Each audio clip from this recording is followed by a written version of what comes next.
विरार पूर्वेकडील असलेल्या रमाबाई अपार्टमेंटच्या दुर्घटनेत 17 जणांचा मृत्यू झाला होता. त्यातच काल विरार पश्चिमेकडे एक इमारत दुर्घटना झाली आहे.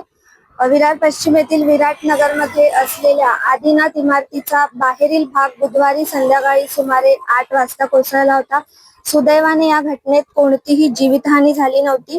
अग्निशमन दलाने वेळेवर पोहोचून इमारतीतील 9 कुटुंबांना सुरक्षित बाहेर काढले. 35 वर्ष जुनी असलेल्या या इमारतीला पालिकेने आधीच नोटीस दिली होती. बाहेरील भाग कोसळल्यामुळे मोठा अनर्थ टळला असून मात्र तळमजल्यातील काही गाळ्यांचे नुकसान झाले आहे. संरचनात्मक तपासणीचा अहवाल मिळेपर्यंत इमारतीत प्रवेश बंद ठेवण्याचा निर्णय प्रशासनाने घेतला आहे. मी तनया मालणकर, आपलं महानगर, विरार.